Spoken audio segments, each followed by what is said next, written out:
एक शाम चिरागों में सजा रखी है, शर्त लोगों ने हवाओं में लगा रखी है, अंजाम की भी हम परवाह नहीं करते, जान हमने भी हथेली पे उठा रखी है। हे भारत माँ तेरे चरणों में शीश चढ़ाने आए हैं, जितनी भी अपने पास में थी वो साथ चढ़ाने आए हैं। मेरा धर्म भारत माँ, मेरी जात वंदे मातरम। MS बिट्टा जी, आपका बहुत बहुत स्वागत। वंदे मातरम। पूर्व प्रधानमंत्री PV नरसिम्हा राव जी ने ये आपको खिताब दिया, जिंदा शहीद। हजारों बार मर के जन्म ले लें, हम देशभक्त नहीं बन सकते, बहुत दूर है। 14 असैसिनेशन अटेम्प्ट्स आप पर हुए हैं।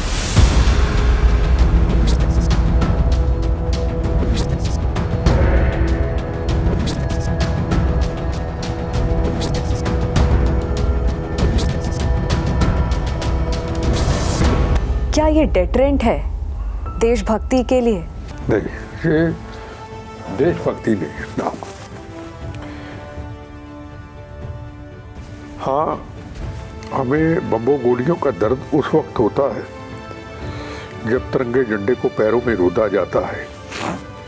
हाँ, हमें उस वक्त दर्द होता है जब मंदिरों पे हमले होते हैं। जब हमें दर्द होता है जब तिरंगे झंडे के ऊपर खड़े होकर मेरे सिख भाई उसके ऊपर नाचते हैं। मुझे दर्द होता है जब खालिस्तान के जिंदाबाद के नारे लगते हैं। वर्ल्ड वॉर 2 में फेरोशियसली, जो किताबों में लिखा है, कैद हैं जो शब्द कि फेरोशियसली हमारी जो सिख रेजिमेंट है, सिख जो हमारा ट्रूप्स गए थे, उन्होंने अपने बेयर हैंड से लड़ाई की थी जब उनके पास असला बारूद ख़त्म हो गया था। तो हम उनके कॉन्ट्रीब्यूशन को कभी नहीं नकार सकते, ना इतिहास नकार सकता है। ना, बिल्कुल नहीं, बिल्कुल नहीं नकार सकता। अब सिख को सिख नहीं बोला जा रहा है, खालिस्तानी बोला जा रहा है। एक बात आपको, बिल्कुल हम खालिस्तान नहीं चाहते। हमारे गुरु साहिबानों का देश है ये। भूखे नंगे पाकिस्तान के टुकड़ों पे पलने वाला पन्नू हमारा, इससे कोई संबंध नहीं। क्या 4 बातें कहने में तकलीफ है? ये AK-47 बम की तरह इनके शरीर को तबाह कर देगा जिस दिन मेरा सिख भाई बोलेगा। बोलने को तैयार कोई नहीं। किसान आंदोलन की अगर बात करें, क्या किसान आंदोलन अभी यूपी में है? आप रोज फॉरेन फंडिंग के ऊपर किसान आंदोलन चला दो और बॉर्डरों को सील कर दो और लोगों को परेशान करो। किसान तो पूरे हिंदुस्तान के हैं, दूसरी तरफ आंदोलन क्यों नहीं? इंदिरा गांधी का आपने कत्ल किया, 84 के दंगे हो गए, उसमें मोदी जी जिम्मेदार तो नहीं है? अगर इंदिरा गांधी को ना मारा होता 84 के दंगे होते? अगर हरमंदर साहब के अंदर 36,000 लोगों का कत्लेआम करके हरमंदर साहब को ढाल किला ना बनाते, क्या ब्लू स्टार ऑपरेशन होता? असलियत बच्चों को दिखाई नहीं जा रही कि भिंडरा वाले को तैयार किसने किया। धर्म की वोट बैंक भी अपने साथ आ गया, अपना भी आ गया। अकाली दल समाज हम सदा राज करेंगे। थी तो गंदी पॉलिटिक्स, एक तरफ धर्म की गंदी राजनीति, एक तरफ गंदी राजनीति, दोनों जब इकट्ठे हो गए पंजाब बर्बाद हो गया। बेटा जी, ऑपरेशन ब्लू स्टार, हाँ, किस तरीके से चीजें अनफोल्ड हुई थी? भिंडरा वाले को बोला कि तुम बाहर आ जाओ। भिंडरा वाला बाहर नहीं आया। अगर भिंडरा वाला बाहर आ जाता तो शायद ब्लू स्टार ऑपरेशन ना होता। मैं मिनी खालिस्तान था, हरमंदर साहब के आसपास जहां चुनाव लड़ा, सबसे ज्यादा वोटों से जीता। मैं चुनाव नहीं लड़ना चाहता था, पर जब आतंकवादियों ने कहा बिट्टा चुनाव लड़ेगा, बम्बों से उड़ा देंगे, जो वोट डालने जाएगा उसका हाथ काट देंगे, मैं कहा मैं तुम्हारे चैलेंज को कबूल करता हूँ। मिनिस्ट्री की गाड़ी का ड्राइवर था, बड़ा अच्छा था, देशभक्त था, उसने तिरंगे झंडी खोल दी, कहता सर इसमें बैठो। मैं तिरंगे झंडी के प्यार में बैठ गया। जैसे एक पुल था, भंडारी पुल था, नीचे गया, उन्होंने कार बम लगा रखा था, 45 किलो RDX। जैसे कार आई, मारुति वैन थी, रिमोट दबाया, एकदम ब्लास्ट हुआ, वो शीशे के ऊपर मुझे लटा दिया। गनमैन वहीं चला गया।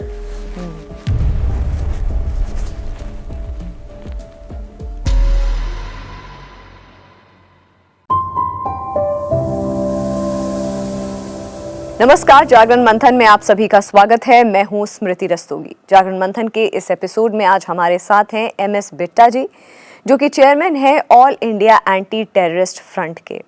सबसे खास बात इनके व्यक्तित्व के बारे में ये है कि इनको जिंदा शहीद का खिताब मिला हुआ है, वो भी भारत के पूर्व प्रधानमंत्री PV नरसिम्हा जी द्वारा। ये प्रेसिडेंट रह चुके हैं इंडियन यूथ कांग्रेस के। पंजाब में, पंजाब सरकार में ये मंत्री पद संभाल चुके हैं। इसी के साथ साथ 14, जो सबसे एक चौंका देने वाली बात यह है कि 14 असैसिनेशन अटेम्प्ट्स अभी तक इन पर हो चुके हैं और देशभक्ति में लीन है। टेररिस्ट की मोस्ट वांटेड लिस्ट में इनका नाम है, जिसके कारण इनको Z+ सिक्योरिटी मिली हुई है। MS बिट्टा जी, आपका बहुत बहुत स्वागत। वंदे मातरम। वंदे मातरम बिट्टा जी। बहुत सारी चीज़ें हैं जो मुझे लगता है कि जो लोगों के मन में भी होंगे आपसे सवाल करने की। मैं बहुत ज़्यादा अभी डिटेल में कुछ चीज़ के नहीं जाती हूँ। मैं स्टार्टिंग में आपसे यही सवाल करती हूँ कि जिंदा शहीद यह खिताब बहुत इंटरेस्टिंग है, बहुत रोचक है। ये आपको former prime minister PV Narasimha Rao ji ने दिया था। पूर्व प्रधानमंत्री PV नरसिम्हा राव जी ने ये आपको खिताब दिया, जिंदा शहीद। क्यों ये टाइटल आपको मिला? देखो, मैं अपने आप को तो जिंदा शहीद नहीं कह सकता हूँ, है ना देशभक्त कह सकता हूँ, ना जिंदा शहीद कह सकता हूँ। हजारों बार मर के जन्म ले ले, हम देशभक्त नहीं बन सकते, बहुत दूर है। वो फौजी है जिसको कह सकते हैं। मैं कहता हूँ मैं मरा हुआ भी जिंदा हूँ, जिसने इतने बम सहने के बाद, 14 बार हमलों के बाद 70 लोगों को शहीद होते देखते हुए, छोटे छोटे बच्चों को अमृतसर बम ब्लास्ट के अंदर तारों में लटकते हुए स्कूल को बच्चों को देखा हो, तो उसमें मैं बच जाता हूँ। तो मैं, ठीक है, उन्होंने मुझे जिंदा शहीद की खिताब दिया, पर मैं तो एक बोनस की ज़िंदगी का इंसान हूँ। मैं तो मर चुका हूँ। मैं तो ज़िंदगी के तमाशे देख रहा हूँ, अच्छे भी देख रहा हूँ और बुराइयाँ भी देख रहा हूँ। जब बुराइयाँ देखता हूँ तो फिर मैं कहता था कि ये सोचता हूँ कि मैं भी उन जवानों के साथ उन बम्बों से चले जाता, मुझे ये देखना ना पड़ता। पर अच्छाई जब ये देखता हूँ, जब राम जन्मभूमि का निर्माण होता है, जब 370 धारा हटती है, 75 साल की कैंसर की बीमारी को ख़त्म करके वहाँ खून बहना बंद हो जाता है, जहाँ रोज़ तिरंगे झंडे का अपमान होता था, जहाँ महाकुंभ इतना बड़ा हमारा महाकुंभ होता है, श्रद्धालु आते हैं, 50 करोड़ करीब श्रद्धालु आते हैं, तो फिर मेरा देखता कि हाँ, मेरा जीवित रहना अच्छा था, मैं इनको देख रहा हूँ। तो मुझे मैं तो बोनस पे हूँ, मैं मर चुका हूँ। उन्होंने खिताब दिया, मैं तो बोनस पे हूँ, मर चुका हूँ। मैं, मेरी ज़िंदगी जो है वो जा चुकी है। बहुत बड़ी बात आप कह रहे हैं। जीवन है क्या? क्या जीवन? आदमी समझता मैं 200 साल जीऊँगा, मैं 300 साल जीऊँगा। मैंने उसी दिन सोच लिया था जब मेरे ऊपर अमृतसर में बम ब्लास्ट हुआ, 25 के करीब लोग शहीद हुए। मैं PGI में था, मुझे धर्म का इतना ज्ञान था नहीं, नौजवान थे, मिनिस्टर था। तो मेरे पास चीफ मिनिस्टर बेअंत सिंह हाल पूछने आते थे, तो मेरे माताजी ने एक भजन लगा दिया। उस भजन के हम आदमी एक दम के पल की खबर नहीं, एक था पाप ना कर बंदेया। मतलब सारी व्याख्या थी कि एक दिन जाना है, किसी का बुरा ना हो, किसी को तकलीफ ना हो। तो चीफ मिनिस्टर जब मेरे पास आए तो उनको मैंने कहा, मेरे डिपार्टमेंट वापस ले लो, मुझे विदाउट पोर्टफोलियो कर दो, सुरक्षा रहेगी, इतने ब्लास्ट हुए तो बचाव रहेगा। कहते PM से बात करो। PM का भी फ़ोन आता था, नरसिम्हा राव जी का। उनको कहा मैंने, मेरे डिपार्टमेंट वापस ले लो। कहते तुमको 2 और देने के लिए बोला, बहुत प्यार करते थे मुझे। मैं कहा सर मैंने नहीं लेने, मैं बाद में ले लूँगा, अभी मेरी टांग टूंग सब उतर चुकी है, इलाज चल रहा है। चलो मान के, मन में एक विचार आ गया। मैं कहा तू सबके काम करता है, छोटा सा विचार आया, राजनीति को छोड़ा क्यों? राजनीति तो पहले भी नहीं करता था, पर क्यों छोड़ा, इन चीज़ों को छोड़ दूं। कोई तेरे पास आता है, उसकी ट्रांसफ़र उधर कर दो, उसको 500 किलोमीटर कर दो, एक को खुश कर दो, एक को तुम बर्बाद कर रहे हो। किसी की वाइफ पढ़ाती है, किसी के माँ बाप बीमार हैं, किसी के बच्चे पढ़ते हैं, एक को उजाड़ा, एक को कर दिया। छोटा सा विचार आया, गुस्से में किसी के फेवर करने के लिए किसी का गलत कर दिया। मैं क्या, किसी की बद्दुआ आने लगे, मैंने पॉलिटिक्स छोड़ दी। फिर मैं अपने मिशन में लग गया, यूथ कांग्रेस का प्रेसिडेंट रहा। फिर मैं शहीद परिवारों के एक मिशन में लग गया। मैंने कहा नहीं, हम ऐसे भी काम कर सकते हैं, ज़रूरी नहीं कि हम मंत्री बने, MLA बने या कुछ बने। मैं उस चीज़ों से दूर हूँ। Z+ सिक्योरिटी आपको मिली हुई है और आप कई आतंकवादी जो ग्रुप्स हैं उनके आप मोस्ट वांटेड लिस्ट में भी हैं। अभी आपने बोला 14 असैसिनेशन अटेम्प्ट्स आप पर हुए हैं। क्या ये डेटरेंट है देशभक्ति के लिए मैं ये समझना चाहूँगी, क्योंकि युवा कहीं डर ना जाए, कहीं घबरा ना जाए। नहीं नहीं नहीं, ये देशभक्ति नहीं है ना।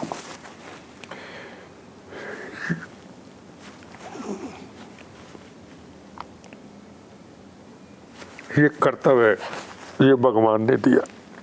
हाँ, हमें बम्बों गोलियों का दर्द उस वक्त होता है जब तिरंगे झंडे को पैरों में रूधा जाता है। हाँ, हमें उस वक्त दर्द होता है जब मंदिरों पे हमले होते हैं। जब हमें दर्द होता है जब तिरंगे झंडे के ऊपर खड़े होकर मेरे सिख भाई उसके ऊपर नाचते हैं। मुझे दर्द होता है जब खालिस्तान के जिंदाबाद के नारे लगते हैं। मुझे दर्द होता है जब पन्नू जैसे लोग कहते हैं कि हम राम जन्मभूमि पे हमला करेंगे। जब दर्द होता है जहाँ महाकुंभ में हम बम्बों से उड़ा देंगे। जब मेरा कुछ सिख भाई खुल करके कुछ सामने नहीं आता है, फिर मेरे दर्द होती है। नहीं तो ये दर्द जो है बम्बों की, मेरे शरीर में लोहा है, सब तरफ लोहा है। पकड़ के उठाते बिठाते हैं, मुझे कभी महसूस नहीं होता। मैं भगवान की बोनस की ज़िंदगी है। मैं अपने मिशन में शहीदों के लिए, लोगों के लिए, देश के लिए काम कर रहा हूँ। पर जब सिख समुदाय के लोग, जब तिरंगे झंडे को अपमानित किया जाता है, लाल किला में 26 जनवरी को ऊपर चढ़ के खालिस्तान जिंदाबाद के नारे लगाते हैं, जब पाकिस्तान हमारा दुश्मन देश कहता है कि खालिस्तानियों ने कब्जा कर लिया लाल किला में, और हम बंद कमरों में दीवारों पे सिर मारते हैं कि हम जब भिंडरावाला अंदर था उस वक्त तिरंगा झंडा लहरा दिया, बम्बों की परवाह नहीं की। आज आज़ाद होकर के दिल्ली के अंदर बंद कमरों में टीवी के अंदर जब तिरंगे झंडे को अपमानित होते देखते हैं और मेरे सिख भाई चुप रहते हैं, और ज़्यादा तौर पे ये कहा जाता है कि सरदारा ने फटे चक देते, सरदारा ने कमाल करती, उस वक्त मुझे बड़ी दर्द होती है। कौम तो मजलूमों की रक्षा के लिए बनी। गुरु तेग बहादुर हिंद की चादर मिसाल सामने या लाल किला के अंदर।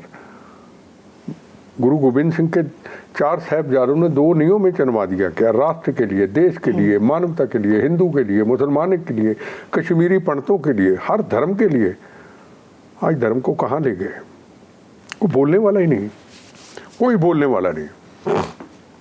छिक्का जी जैसे 2-3 लोग होंगे। मैंने तो आपका छिक्का जी का इंटरव्यू दिया था, इसलिए आपके पास मैं आया।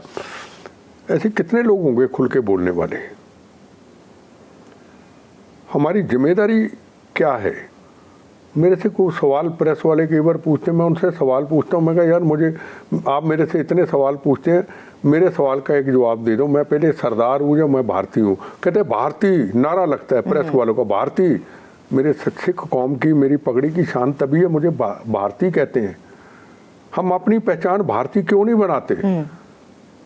सिखों को फलानी जगह दे दो, मुसलमानों को फलानी जगह दे दो, फलाने धर्म को फलानी, वाहे ये क्यों नहीं कहते मेरा धर्म भारत माँ, मेरी जात वंदे मातरम? मेरे पे जब अमृतसर बम चला तो मेरे अंदर से मेरा धर्म भारत माँ, मेरी जात वंदे मातरम। डॉक्टर कहते थे जब बेहोशी का टीका लगाया था, कहते यार तुम तो अंदर भी नारे लगाते रहे, मेरा धर्म भारत माँ, मेरी जात वंदे मातरम। बाल्टी के बाल्टी मेरा खून बह रहा था। सवाल है कि अगर मेरी पहचान मैंने नहीं बनाई, मुझे समाज के लोगों ने, हिंदुस्तान नहीं दुनिया में बैठे हुए सच्चे भारतीय ने मुझे पहचान दी है भारतीय, देशभक्त नहीं। को लाख बार कहे मैं मानने को तैयार नहीं, मैं देशभक्त हूँ। हजारों बार मर के जन्म ले लूँ, मैं देशभक्त नहीं बन सकता। पर मुझे भारतीय जब कहते हैं तो मेरी पगड़ी की शान होती है। एक छोटा सा नारा, मेरा धर्म भारत माँ, मेरी जात वंदे मातरम।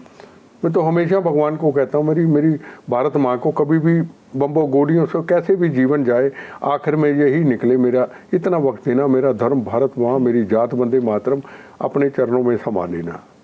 क्या इतना कहने में तकलीफ है? दो, मेरा धर्म भारत माँ, मेरी जात वंदे मातरम। बिट्टा जी, अगर मैं आपसे समझना चाहूँ, क्योंकि ऑफ लेट सिख धर्म को लेकर के बहुत सारी बातें हो रही हैं, आपने एक दो बात बोली, उन्हीं बातों को मैं आगे बढ़ा करके कहना चाहती हूँ कि लोगों के अंदर भय हो गया है। हाँ। लोग डरने लग गए हैं कि अच्छा आप कहीं, अब सिख को सिख नहीं बोला जा रहा है, खालिस्तानी बोला जा रहा है। एक बात आपको, बिल्कुल आप एक बड़ा अच्छा सवाल किया। अब आपने सवाल कर दिया, अब ये चलेगा, आपको कमेंट्स गलत करेंगे, वो समझने की कोशिश नहीं करेंगे कि आपने ये क्यों कहा। मैं रात को एक प्लेन से आ रहा था, बॉम्बे से था, एक सरदार जी भी, देखो हम एक सरदार है, अब जैसे मैंने पगड़ी पहनी है ना, पगड़ी गोल पहनना भी कोई बुरी बात नहीं है, ये अच्छी बात है, जिन्होंने अमृत छका होता है पहनते हैं। पर हम अपना जो पहरावा है, जो सुंदर पहरावा है, चाहे गोल पगड़ी हो चाहे ये हो, ठीक है, इस पहरावे को हम डराने की कोशिश ना करें। असी निहंग सिंघा, हमने तो छिंबू बॉर्डर पे काट दिया था, किसान आंदोलन में टुकड़े टुकड़े कर दिए थे। कोरोना काल के अंदर पटियाला के अंदर एक पुलिस वाले का हाथ काट दिया था। फगवाड़ा के अंदर एक लड़के हिंदू को बुला के गुरुद्वारे में प्रेस पब्लिसिटी के लेने के लिए उसको मार दिया था। तो आपने बिल्कुल सही कहा कि लोग डर जाते हैं। वो सिख कौम जो मजलूमों के लिए गुरु महाराज ने कुर्बानियों के लिए बनाई, और माँ कहती थी कि मेरी बेटी मेरे साथ है, मैं ट्रेन में हूं, यहाँ हजारों लोग हैं, एक सरदार बैठा है, मुझे फिक्र नहीं, मेरे घर में 2 बच्चे होंगे, एक सरदार होगा। आज हम कहाँ पहुंच गए, कितना दूर पहुंच गए अपन। इसका विश्वास कौन दिलाए? धर्म के जिम्मेदार लोग। इसका विश्वास कौन दिलाए? पूरे हिंदुस्तान के गुरुद्वारा साहिब अपनी जिम्मेदारी को क्यों ना समझे? जब 26 तारीख को लाल किला पे हमला होता है, जब पन्नू ये कहता है कि महाकुंभ पे मैं हमला करूंगा, फर्ज करो पाकिस्तान ISI सरदार का पहनावा पहना के ISI का झंड खालिस्तान जिंदाबाद दे के एक छोटा सा पटाखा चला दे, तो फिर कहेंगे 84 के दंगे को बर्दाश्त करेगा कि जहां 50 करोड़ की भीड़, जहां एक दिन के अंदर 3-3 करोड़ आ रहा है, हमारी आबादी 3.5 करोड़ या 3 या 2.5 करोड़, 2% है अपन, है ना। पूरी दुनिया हम पे सिर झुकाती है। हरमंदिर साहब के 4 दरवाजों में हिंदू, मुसलमान, सिख, ईसाई, 20% सिख, 80% हिंदू, ईसाई, मुसलमान अलग, फॉरनर अलग। और हम रोज धमकी दे दे करके हालात खराब करने की कोशिश करते। ठीक है, पन्नू ने धमकी देनी दे, वो दे सकता है, दे, वहां से कोई दिक्कत नहीं, वो बाद में सरकारें देखेंगी। हिंदुस्तान का सरदार मेरा भाई क्यों ना बोले?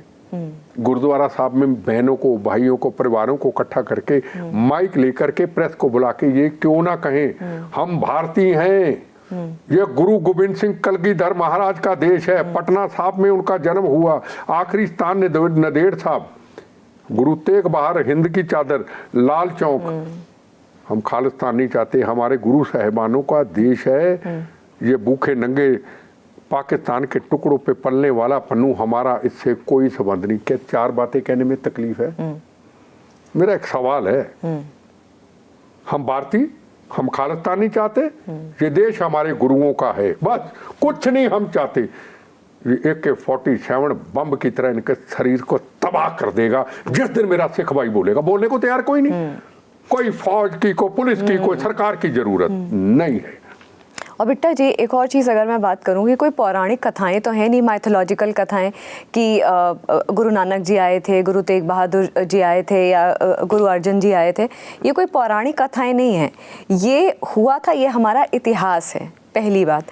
और दूसरी बात ये है कि जिस तरह से ऑफ लेट ये एक मोमेंटम पकड़ा है खालिस्तान मूवमेंट ने, एक चीज़ समझना चाहूँगी कि आपको क्या लगता है, क्या ये इस वजह से है कि प्रधानमंत्री नरेंद्र मोदी की लीडरशिप के अगेंस्ट वो इंटिमिडेट हो रहे हैं? नहीं, या कोई वेस्टेड इंटरेस्ट इससे एट लार्ज है? मैं बताऊं, कई बार ये बात होती है, जब मैं चर्चा करता हूँ हर जगह से आवाज आती है, आपसे भी पूछूंगा, आपसे भी बात करूं, आप कहेंगे सारे तो ऐसे नहीं, ठीक, बिल्कुल, चुप रहना भी गुनाह है। जब तिरंगे झंडे का अपमान होता है, जब हिंदुस्तान के प्रधानमंत्री को मारने की धमकी दी जाती है, जब कहा जाता है कि इंदिरा गांधी को मारा था, बेन सिंह को शहीद किया था, बेटा तुम्हें भी मारा था, अब तुमको फिर मार देंगे, या अमित शाह को मार देंगे, तो चुप रहना गुनाह नहीं है।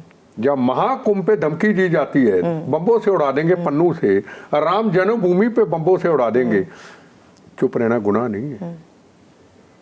दूसरी बात, इनको नफरत दिल्ली से हमेशा रही है। इंदिरा गांधी के साथ भी इनको था, अटल बिहारी वाजपेयी और प्रकाश सिंह बादल, इनका अच्छा कंप्रोमाइज था, हिंदू सिख एकता का प्रतीक से चलता रहा। मोदी जी से मोदी जी मैं जो अनुभव करता हूँ, दिल से सिख कौम के आगे सिर झुकाते हैं। वो कहते हैं सिख कौम हम एक हैं, अलग की तो बात ही कोई नहीं है। छोटे साहिबजादों का जो शहीदी दिन था, वीर बाल दिवस रखा, करतारपुर सा बॉर्डर खोल दिया, और बॉर्डर उस वक्त खुलवाया जब बालाकोट में सर्जिकल ऑपरेशन था, जब पूरे देश में ये खतरा था कि जंग हो सकती है। सवाल फिर वहीं आता है, इनको नफरत ऐसी क्यों है? खुल के ना बोलना, हिंदू धर्म का मजाक उड़ाना, हिंदू धर्म के देवी देवताओं का मजाक उड़ाना। ये चंद खालिस्तानियों की बात कर रहा हूँ। अब पंजाब का यूट्यूब चैनल कोई इनके देख लीजिए, कृष्ण जी के ऊपर चर्चा करना, सीता जी के ऊपर करना, राम जी के ऊपर करना, विष्णु भगवान भोले शंकर के ऊपर चर्चा करना, और बड़े बड़े प्रवचनकारी। और दूसरी तरफ हिंदू धर्म के प्रवचनकारी, उनका प्रवचन ही साहिबजादों से, गुरु नानक देव जी से शुरू होता है तो गुरु गोविंद सिंह जी से समाप्त होता है। कोई प्रवचनकारी मुझे बता दो जो नहीं बोलता। पर कोई सिख धर्म के जिम्मेदार लोग सामने क्यों नहीं आते? क्यों नहीं जिम्मेदारी उठाते कि हम इस जिम्मेदारी को निभाने की कोशिश करें? मोदी से नफरत करते हैं इसलिए कि किसान आंदोलन को लेकर के। अब किसान आंदोलन की अगर बात करें, क्या किसान आंदोलन अभी यूपी में है? क्या किसान आंदोलन कर्नाटका में है? क्या किसान आंदोलन महाराष्ट्र में है? क्या किसान आंदोलन हरियाणा में है? क्या किसान आंदोलन पंजाब के साथ लगता हुआ बॉर्डर राजस्थान में है? आप रोज फॉरेन फंडिंग के ऊपर किसान आंदोलन चला दो और बॉर्डरों को सील कर दो और लोगों को परेशान करो। किसान तो पूरे हिंदुस्तान के हैं, दूसरी तरफ आंदोलन क्यों नहीं? मोदी जी माफी मांगते हैं तो समझते हैं ये हमारे से डर गए। तो मैं ये मानता हूं कि सिख समुदाय का चुप रहना ये बहुत बड़ा पाप है, ये बहुत बड़ा देश के साथ धोखा है, ये बहुत बड़ा अन्याय है। अब मुझे गाली गलौज करेंगे, बोलेंगे, बोले, मैं तो सच बोलता हूं। फिर उसी बात पे आऊंगा, क्या हम खालिस्तानी नहीं हैं? हम खालिस्तान के खिलाफ हैं? देश हमारे गुरुओं का है, हम इस देश के अंदर सब एक हैं। बस हम भूखे नंगे पाकिस्तान के टुकड़ों पे पलने वाले, हम उनके खिलाफ हैं, हमारा कोई नाता नहीं। बस बता दो, अगर किसी ने किसी गुरुद्वारा साहब के अंदर पूरे हिंदुस्तान में ये 4 शब्द बोले हों तो मुझे बताओ, मैं आपको जवाब देता हूँ कि जिम्मेदारी किसकी है? जब मेरी पहचान भारतीय है तो दूसरा क्यों ना बनाए? सिखों के साथ क्या जुल्म हुआ मुझे आप बताइए। हिंदुस्तान के सबसे पहले Sikh Dilbagh Singh defence minister, foreign minister Sardar Swaran Singh, air marshal Dhanoa, air marshal Arjan Singh, army chief Jagjit Singh Arora, army chief Vikram Singh, RP Singh, अभी एयर मार्शल देखो हमारे Sikh, chief justice of India Sikh, राष्ट्रपति ज्ञानी जैल सिंह सिख, डॉक्टर मनमोहन सिंह 10 साल प्राइम मिनिस्टर रहे। तो सिखों के साथ क्या ज्यादती हुई? अब 84 के दंगों में इंदिरा गांधी का आपने कत्ल किया, लोग भड़के, 84 के दंगे हो गए, उसमें मोदी जी जिम्मेदार तो नहीं है। अगर इंदिरा गांधी को ना मारा होता 84 के दंगे होते? अगर हरमंदर साहब के अंदर 36,000 लोगों का कत्लेआम करके हरमंदर साहब को ढाल किला ना बनाते, क्या ब्लू स्टार ऑपरेशन होता? ये सवालों के बहुत बड़े जवाब हैं। और इस बात को भी ना बेटा जी हम लोग नकार नहीं सकते कि जब देश की आज़ादी में हर किसी ने कंधे से कंधा मिला करके वो लड़ाई लड़ी थी, खासकर वर्ल्ड वॉर 2 में फिरोशियसली, जो किताबों में लिखा है, कैद हैं जो शब्द कि फिरोशियसली हमारी जो सिख रेजिमेंट है, सिख जो हमारा ट्रूप्स गए थे, उन्होंने अपने बेयर हैंड से लड़ाई की थी जब उनके पास असला बारूद ख़त्म हो गया था। तो हम उनके कॉन्ट्रीब्यूशंस को कभी नहीं नकार सकते, ना इतिहास नकार सकता है। ना, बिल्कुल नहीं नकार सकता। मैं ऑपरेशन ब्लू स्टार का आपने जिक्र किया, मैं ऑपरेशन ब्लू स्टार को आपसे समझना चाहूँगी कि क्या उससे आज की जनरेशन कुछ सीख ले सकती है? उस वक्त जो इंसिडेंट्स हुए, सीख कैसे? सीख ऐसी सीख कि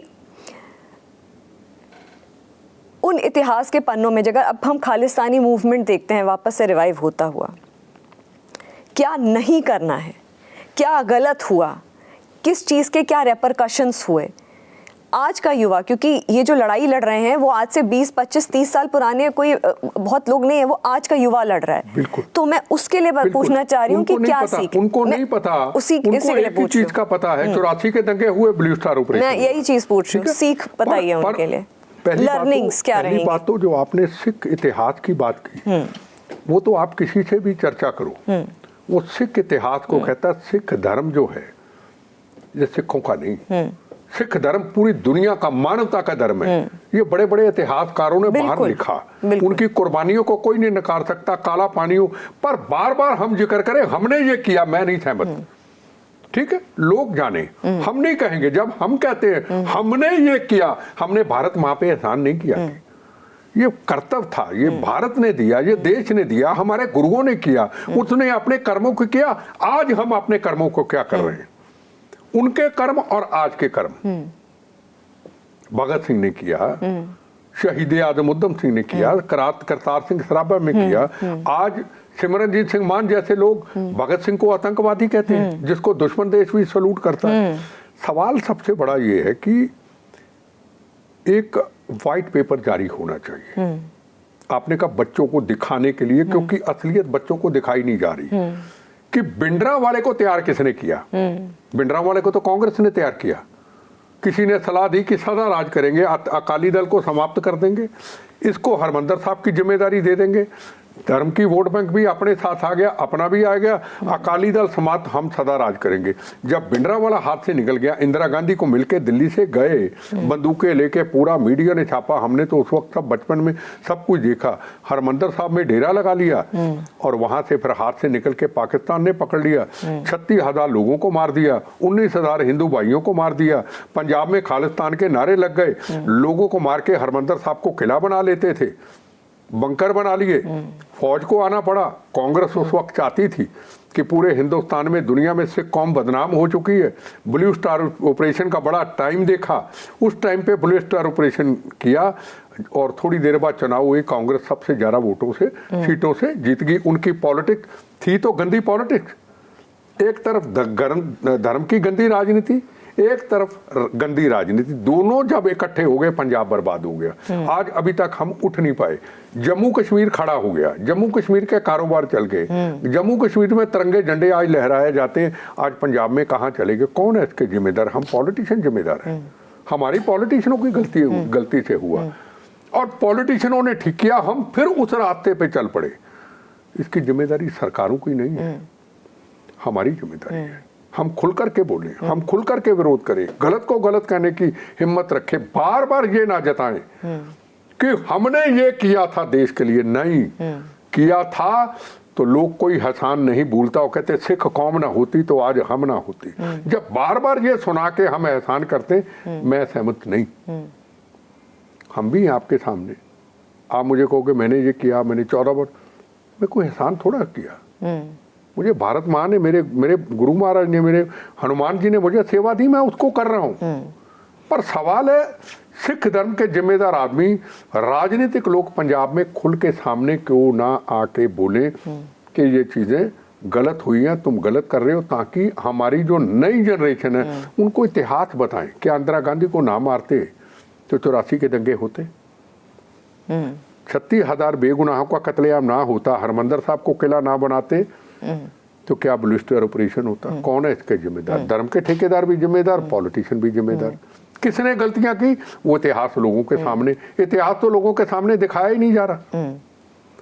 नई जनरेशन तो तभी समझेगी ना, नहीं तो नई जनरेशन के अंदर तो यही रहेगा कि हमको दिल्ली के अंदर मारा गया, हमारे गुरुद्वारा पे हमला हुआ क्यों, हथियार क्यों लेके गए, AK-47 पाकिस्तान ने भेजी, आपने किला क्यों बनाया, आपने 36,000 लोगों को क्यों मारा?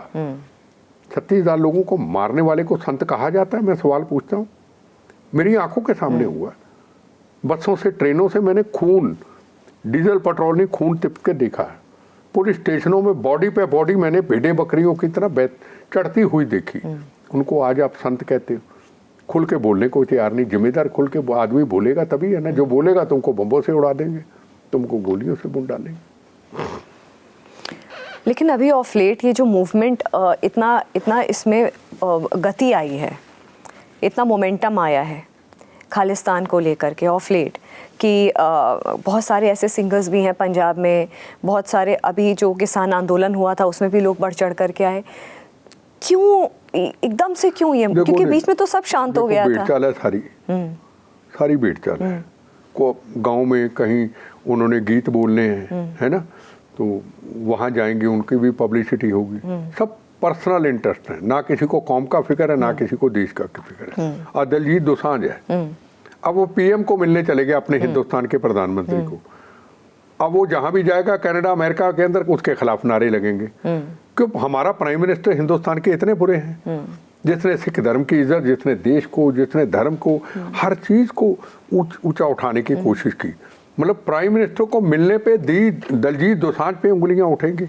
तो पंजाब के अंदर जो सोशल मीडिया है, सरकार ने अगर इसके ऊपर निगाह ना रखी तो पहले तो धर्म की गंदी राजनीति, धर्म के ठेकेदार, हिंदुस्तान की गंदी पॉलिटिक्स ने पंजाब को तबाह किया। आने वाला जो वक्त है, पंजाब का सोशल मीडिया, मैं सबकी बात नहीं कर रहा, ज्यादा तौर पे सोशल मीडिया हाथ से निकलता जा रहा है। बाहर से सारी फंडिंग आ रही है। जिन लोगों ने पंजाब के अंदर बेगुनाहों के कत्लेआम किए, बहनों के सुहाग उजाड़े, बच्चों को यतीम किया, खून की नदियां बहाई, उनको योद्धा बताते, उनको बहादुर बताते।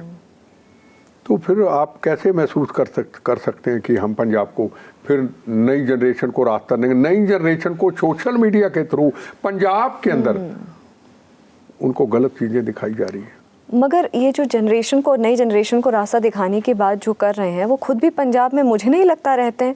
देश को समझना, देश को जानना ज़रूरी नहीं है, देश की राजनीति को समझना है, देश को, क्योंकि ये कनाडा से मूवमेंट, ऑस्ट्रेलिया में एक्टिव होना, ये जैसे ही आपको समझ डेवलप हुई आप इन देशों में चले जाते हैं।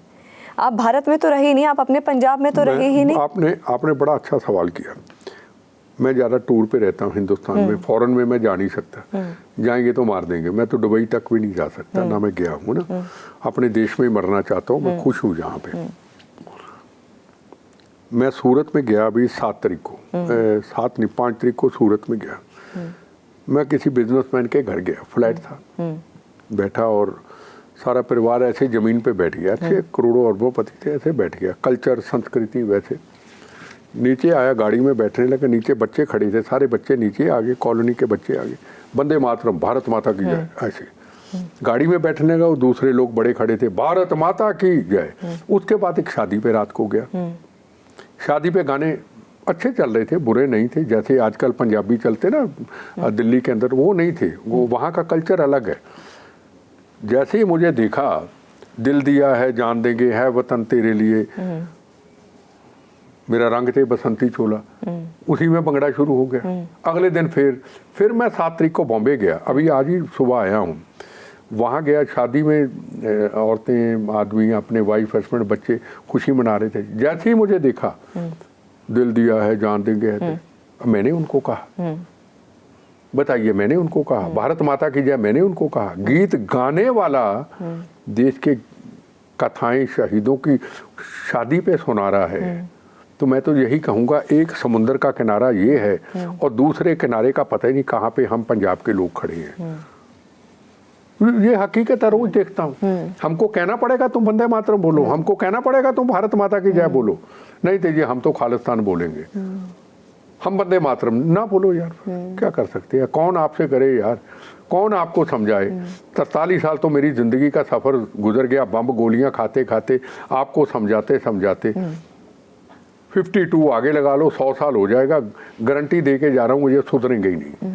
उसका कारण है जिनका चुप रहना, जो है ना, सबका चुप रहना, वही सबसे बड़ा गुनाह है। हमें इतिहासकारों को सामने आना होगा, प्रवचनकारियों को सामने आना होगा।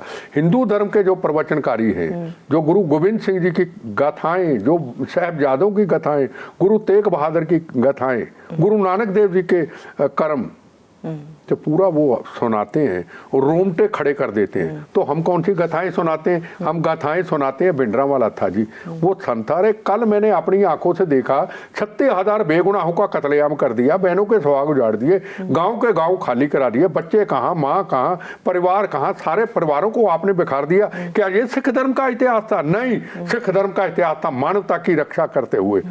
कमाल है, अपनी आंखों से देखा 36,000 लोगों को मारने वाले को आपको ने गुरु मान लिया। तो आने वाले टाइम पे लाल किला में नहीं जाएंगे। अपना जो लाल किला में हमारे गुरु महाराज, गुरु का इतिहास है, गुरु तेग बहादुर जी का, लोग तो फिर कल को 50 साल बाद इनके गुरुद्वारे बनाएंगे।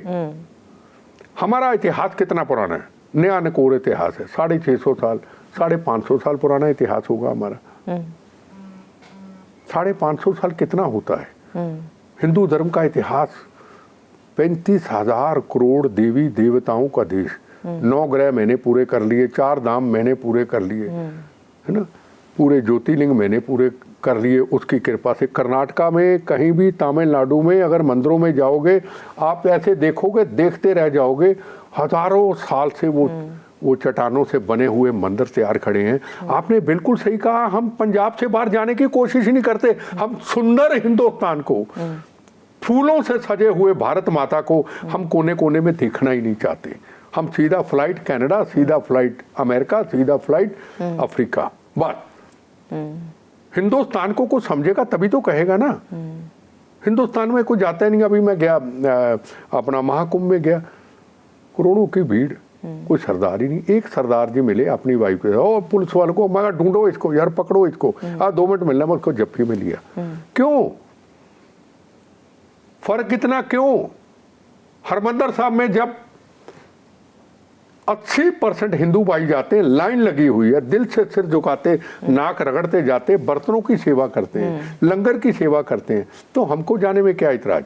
मूर्ति पूजा, इसका मतलब हनुमान जी की मूर्ति पूजा, राम जी की मूर्ति पूजा बेकार है, कृष्ण जी का जो वृंदावन में मंदिर है बेकार है। मेरा एक सवाल है, इसके ऊपर चर्चा कौन करेगा? कितनी देर तक हिंदू धर्म के देवी देवताओं का हम अपमान सब सहन करते रहेंगे? हिंदू बोलेगा तो फिरका परस्त, हिंदू बोलेगा तो बीजेपी, हिंदू बोलेगा तो नफरत फैलाने वाला। तो सिख धर्म से क्यों ना बोले? बेटा जी, ऑपरेशन ब्लू स्टार, हाँ, को जब याद करते हैं, ऐसी कौन सी चीजें हैं जो आपको लगता है कि जब वो दिन हुआ था, जब वो जो 36 घंटे थे, उसके बारे में लोगों को पता होना चाहिए? ऐसे क्या इवेंट्स हुए थे या किस तरीके से चीज़ें अनफोल्ड हुई थी? देखो, हालात ऐसे बन चुके थे। पहली बात तो ब्लू स्टार ऑपरेशन होना नहीं चाहिए था। किसी ने दिल्ली में देखा, अखबारों में पढ़ा, किसी ने तमिलनाडु में सुना, किसी ने टीवी में सुना। मैं तो हर चीज़ अपनी आंखों पे देखता था। माँ उस वक्त कहती थी, मेरा बेटी, मेरा बेटा, मेरा पति, मेरी माँ घर से निकली 5 बजे तक लौटेगी या नहीं लौटेगी। गांव के गांव सब खाली थे, बम्बो गोलियों की आवाज़ें सुनाई देती थी और 5 बजे तक सन्नाटा हो जाता था। इतनी बड़ी दहशत थी। किसकी गड़े में पर्ची निकल जाए, चाहे तमिलनाडु, चाहे दिल्ली, चाहे राजस्थान हो, उसको मार दिया जाता था।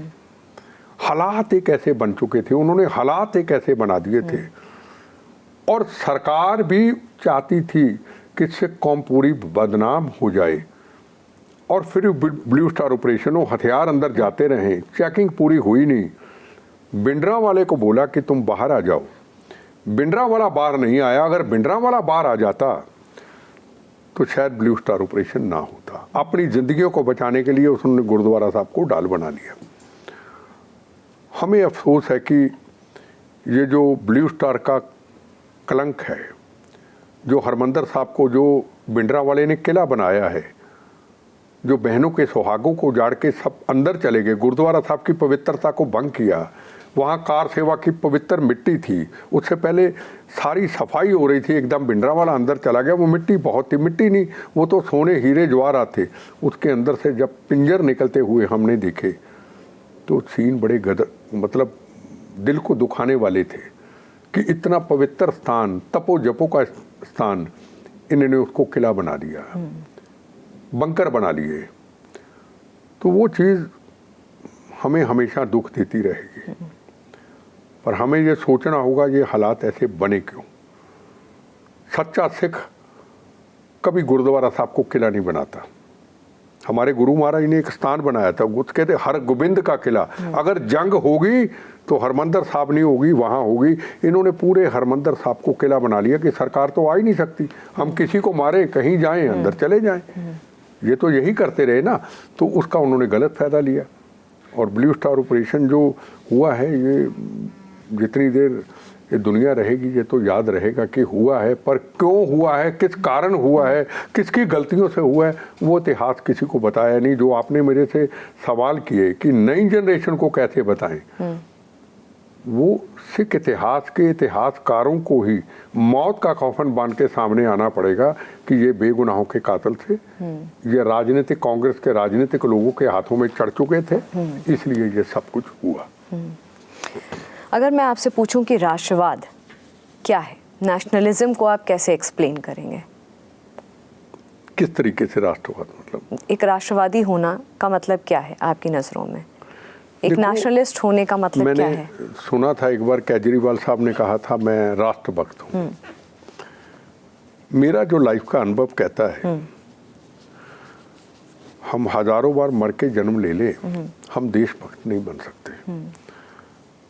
राजनीति और राष्ट्रवाद में बहुत बड़ा अंतर है। पॉलिटिक्स एक बदनाम शब्द है जो मैं मानता हूँ। एक बार मैं सुन रहा था सुमित्रा महाजन पार्लियामेंट में बोल रही थी, अरे यहाँ राजनीति मत करो। कभी हमने सोचा राजनीति जोड़ तोड़ दिमाग चलना। हमें आज सीरियस पॉलिटिक्स, हमें आज राष्ट्रवाद की जरूरत है। कोई भी काम करना है उसके पीछे राष्ट्र होना चाहिए। तेरा वैभव अमर रहे माँ, हम दिन चार रहे न रहे। अब मोदी जी आए, मेरा देखो बीजेपी से मेरा कोई संबंध नहीं, मैं जो उनको देखता हूँ, मोदी जी आए, जो वादा किया कश्मीर का वो लोगों से पूरा किया। जवानों की रोज डेड बॉडी आती थी, बम ब्लास्ट होते थे, आज वो सारा समाप्त हुआ। धर्म का था, धर्म का वादा पूरा किया। पूरे देश का नाम पूरी दुनिया में ऊंचा किया। यूक्रेन और रशिया की जंग के अंदर पाकिस्तान के बच्चे जब बाहर से बच के आते हैं, वो कहते हैं अगर हिंदुस्तान का तिरंगा झंडा हमारे बच्चों में ना होता, हमारे बच्चे शायद जिंदा वापस ना। एक हिंदुस्तान का, इसको कहते हैं राष्ट्रवाद। अब उसके पीछे पॉलिटिक्स तो थोड़ी चलती है, सरकार लानी है, आपके पास पावर होगी तो आप उसको इस्तेमाल किस तरीके से करते हैं। करप्शन की तरफ मोड़ते हैं, डेवलपमेंट की तरफ जाते हैं, देश को मजबूती की तरफ जाते हैं, सीमाओं की रक्षा कैसे करनी है। दिवाली के दिनों के अंदर, नए साल के अंदर अपने माँ बाप से पॉलिटिशियन दिवाली मनाते हैं, मोदी जी जवानों के पास जाते हैं कि मैं खड़ा हूं तुम्हारे लिए। इसको कहते हैं राष्ट्रवाद। पॉलिटिक्स और राष्ट्रवाद में जमीन आसमान का फर्क है। क्या एक अच्छा पॉलिटिशियन, हाँ, एक सच्चा देशभक्त या एक अच्छा राष्ट्रवादी बन सकता है? एक अच्छा पॉलिटिशियन। मैं मिनिस्टर भी रहा, यूथ कांग्रेस का प्रेसिडेंट। बिल्कुल, तभी मैं आपसे ये सवाल कर रही हूँ। ममता बनर्जी मेरी स्टेट प्रेसिडेंट थी, अशोक चौहान सीएम मेरा स्टेट प्रेसिडेंट था। आज राहुल गांधी के साथ वेणुगोपाल है, मैंने प्रेसिडेंट बनाया था। मैं राजनीति से बहुत नफरत करता हूँ, मुझे राजनीति अच्छी नहीं लगती। मुझे कईयों ने टिकट देने की कोशिश की, को राज्यसभा, कई मैसेज में कहना जिस आदमी की ज़िंदगी बोनस है, मैंने क्या लेना है। मैं इस तरीके से युवाओं के अंदर एक जज्बा पैदा करता हूँ। हाँ, मैं ये ज़रूर कहता हूँ कि मैं नहीं कहता राष्ट्रभक्त बनो, राष्ट्रवाद बनो। आप कुछ अच्छे पॉलिटिशियनों से कुछ सीखना चाहिए। डॉक्टर मनमोहन सिंह से कुछ सीखना चाहिए, नरसिम्हा राव जी से कुछ सीखना चाहिए, नरेंद्र मोदी जी से कुछ सीखना चाहिए, सरदार पटेल और लाल बहादुर नेताओं की सोच से सीखना चाहिए। जो आज हर आदमी मैं देखता हूँ कि पॉलिटिक्स में आना चाहता है। बड़े बड़े होर्डिंग, अभी बॉम्बे में था, हर कोने पे होर्डिंग थे। बड़ी सुंदर तस्वीरें हैं, जैसे मॉडलिंग करने वाले नेता। कोई वहाँ यार स्लोगन तो लिख दो, को भारत माँ के स्लोगन लिख दो, को देश के ऊपर, को भारत माँ के ऊपर, देश के ऊपर कोई लिख दो, फिर अपनी फोटो लगा लो। मैं जो देखता हूँ गुरुद्वारा मंदिर कहीं भी जाओ, सबसे पहले इनके दर्शन करो। नहीं, हमें सबको एक अच्छे स्लोगन, पुरानी विचारधारा, कवि प्रदीप जी के वो गाने, हम लाए हैं तूफान से इसे किश्ती निकाल के, इस देश को रखना मेरे बच्चों संभाल के, को पुरानी गाथाएं हम चौराहों पे लगाएं ताकि नई जनरेशन को एक रास्ता दें। मैं तो पॉलिटिक्स में बिल्कुल आऊँगा ही नहीं, ये तो मेरा, मैं वादा कर चुका हूँ अपने आप से, देश से। मैं ऐसे ही देश की सेवा करूँगा। मोदी जी जो आज कर रहे हैं, मैं समझता हूँ उनसे हमें बहुत कुछ सीखने की ज़रूरत है। आप बिट्टा जी बहुत सारी कविताएं देश पर बोलते हैं। मैं अगले सवाल से पहले मैं आपसे रिक्वेस्ट करूंगी, कहीं क्योंकि आप इतना सुंदर बोल रहे हैं, तो मैं आपसे कहूंगी कि देश के लिए कोई ऐसी कविता जो आपके मन में अभी इस वक्त हो, या कुछ लिखा हुआ हो। मैं हमेशा मेरे मुंह से निकलता है, एक शाम चिरागों में सजा रखी है, शर्त लोगों ने हवाओं में लगा रखी है, अंजाम की भी हम परवाह नहीं करते, जान हमने भी हथेली पे उठा रखी है।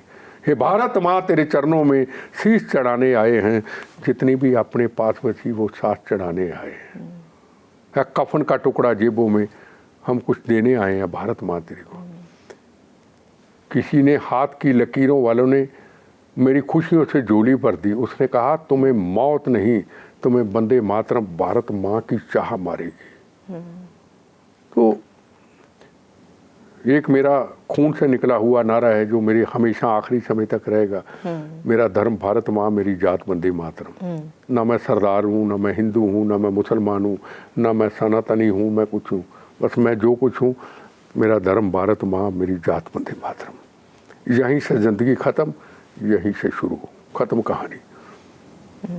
वे उलझनों में पड़े रहो, मैं फलाना, मैं डिंगड़ा, ये नो, मेरा धर्म भारत माँ, मेरी जात वंदे। ये मेरा नारा उस वक्त निकला था जब मेरे ऊपर अमृतसर आतंकवादियों ने 45 किलो RDX से हमला किया था, मेरा पैर उतर गया था, अंदर से निकला, मेरा धर्म भारत माँ, मेरी जात वंदे मातरम। उस दिन का बताइए ना बेटा जी, उस दिन क्या हुआ था? बड़ा दर्दनाक सीन था। मैं जब मिनिस्टर बना उससे पहले गोलियां चल चुकी थी, मैं क्राइसिस पे चलता था। मिनिस्टर बन गया, जब शपथ ली क्राइसिस पे था, तो बड़ा जोश था, मिनिस्टर बने, लोगों के काम करें, पावर आई, कई गवर्नर रूल के कई बार लोगों के काम नहीं हुए। तो मेरे डिपार्टमेंट ने, मैं मिनी खालिस्तान था हरमंदर साहब के आसपास जहाँ चुनाव लड़ा, सबसे ज़्यादा वोटों से जीता। मैं चुनाव नहीं लड़ना चाहता था, पर जब आतंकवादियों ने कहा बिट्टा चुनाव लड़ेगा, बम्बों से उड़ा देंगे, जो वोट डालने जाएगा उसका हाथ काट देंगे, मैं कहा मैं तुम्हारे चैलेंज को कबूल करता हूँ। चुनाव लड़ना नहीं चाहता था, नरसिम्हा राव जी को कहा मैं इनका जवाब दूंगा। तो सुबह फंक्शन था गवर्नमेंट का, मेरे डिपार्टमेंट का, मेरे पास PWD डिपार्टमेंट था। मैंने अपने OSD को कहा सुबह बम ब्लास्ट होगा, ऐसे में क्राइसिस में चलते चलते। कहता सर कैसे आपने कहा? मैं कहा यार अखबारों में इश्तिहार आ गए, इनको पता चल गया, मंत्री जी जहाँ उद्घाटन करेंगे ये रास्ते में कार बम लगाएंगे।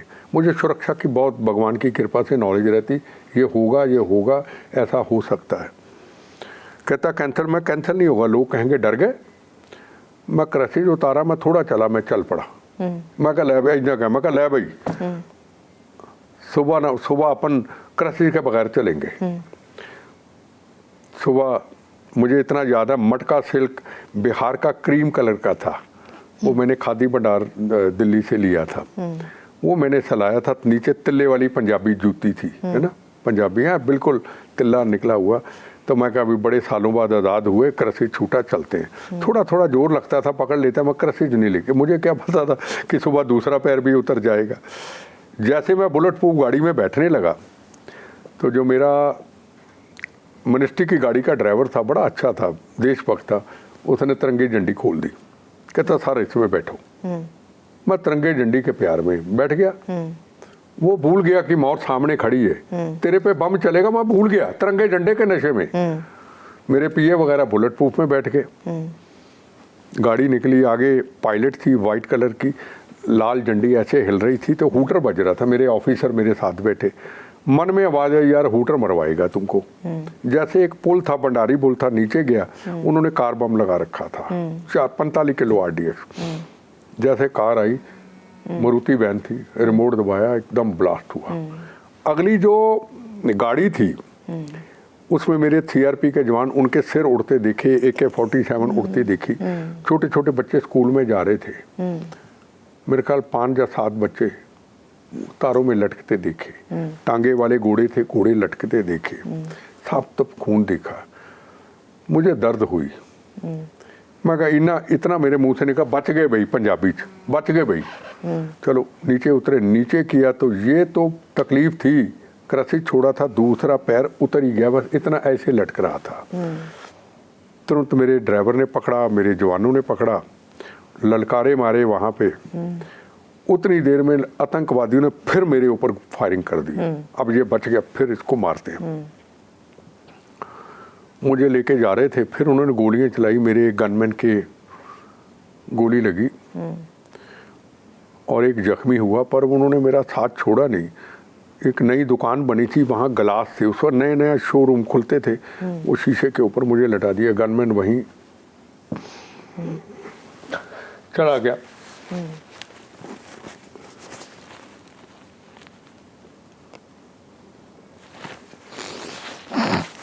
तो उसके बाद मुझे उठाया और मेरे जो थे पिछली गाड़ी में मेरे अंकल, मेरे पीए, वो मेरे पास आए और मुझे उठा के बुलेट प्रूफ गाड़ी में बिठा दिया। अब खून बह रहा था, मेरे अंकल ने मेरा पाँव पकड़ा हुआ था। बुलेट प्रूफ का गाड़ी उस वक्त जगाड़ होती थी ना, तो स्पीड ब्रेकर आया, रुक गई। आजकल नहीं आ गई, वो नहीं था, तोड़ जोड़ के बनाई हुई थी। फिर एक भगवान ने कृपा की, एक स्वराज माजदा आया, नीले रंग का स्वराज माजदा था। स्वराज माजदा की ऊंचाई बहुत होती है। तो मेरे गनमैन ने मेरे पाँव को पकड़ा और मुझे ऊपर बिठा दिया।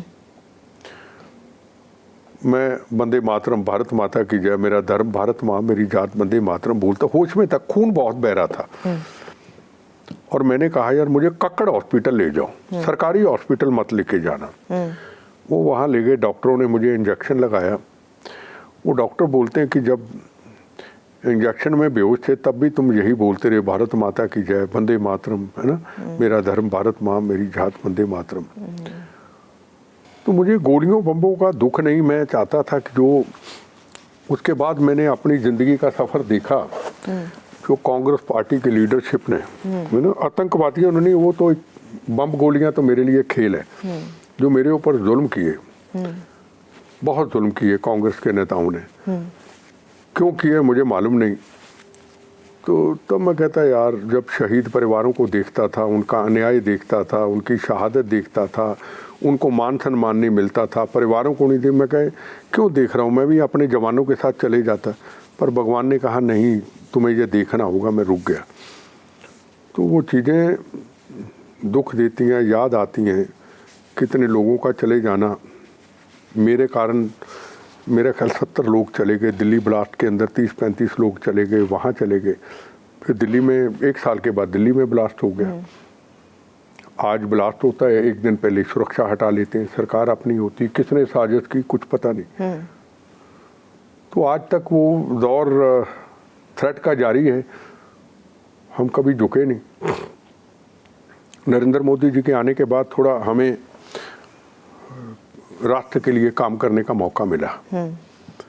वंदे मातरम जब हम पहले बोलते थे, बचपन से वंदे मातरम बोलते हैं, जब पहले बोलते थे कांग्रेस की लीडरशिप कहती थी यार ये आरएसएस का है, भारत माता की जय बोलते थे यार ये बीजेपी का है, जबकि वंदे मातरम बचपन से मेरा नारा था, बचपन से, है ना। तो इनके आने के बाद आज मैंने देखा कि वंदे मातरम, भारत माता की जय, गली गली हर जगह, मैं कैसे इनकी इज्जत ना करूं, कैसे मैं इनको सलूट ना करूं, ये चीज़ें मुझे दुख बहुत देती है। आपने राष्ट्रवाद की बात की, राष्ट्रवाद का मायना क्या है? जिस आज़ाद भारत के अंदर MS बिट्टा को वंदे मातरम बोलने पे शक किया जाए, भारत माता की जय बार बार बोलने पे शक किया जाए, और वही पार्टी करे जिस पार्टी का तिरंगा झंडा उठा के, जिस देश का तिरंगा झंडा उठा के आतंकवाद को समाप्त करने के लिए अपने कई दोस्तों को खो डाला, अपने जवानों को मैंने खो डाला, अपने शरीर के टुकड़े टुकड़े करा दिए, और वहीं से ये आए हाय ये वंदे मातरम बोलता है, ये तो RSS का होगा। तो ये चीज़ें मुझे दुख देती हैं, गम देती हैं। शायद मोदी जी ना आते, उनकी पॉलिसी राष्ट्र के लिए ना होती, शहीदों का मान सम्मान इतना ना होता। हमने तो शहीदों के लिए क्रांति शुरू की थी। जब कांग्रेस के टाइम के ऊपर उनको पूछा नहीं जाता था, हम 5-5 लाख की राखी उस वक्त राशि इकट्ठी करके विज्ञान भवन में जगजीत सिंह अरोड़ा जी को बुला के हम सबकी हेल्प करते थे सरकारों को जगाने के लिए। आज मोदी जी के आने के बाद मैं देखता हूँ 1 करोड़, पहली बात तो शहीद ना अगर होता है 1 करोड़ सेंट्रल गवर्नमेंट देती है, 1 करोड़ स्टेट गवर्नमेंट देती है, तो हमारी जिम्मेदारी काफ़ी कम हुई। इसको राष्ट्रवाद कहते हैं। पॉलिटिकल पार्टियां बनाओ, पॉलिटिकल पार्टियां चलाओ, पर उसको सत्ता और कुर्सी का आनंद मत मानो। अगर आपने मेरे जैसे व्यक्ति को नहीं छोड़ा, ना मैं राज्यसभा लड़ना चाहता हूँ, ना मैं सीएम बनना चाहता हूँ, ना मैं को पद चाहता हूँ, फिर आपने जुल्म क्यों किए? मेरा यह सवाल है मेरी कांग्रेस की लीडरशिप पे। कांग्रेस से मेरा सवाल नहीं है, कांग्रेस हमने खून से सजाई है, इस लीडरशिप पे मेरा सवाल है।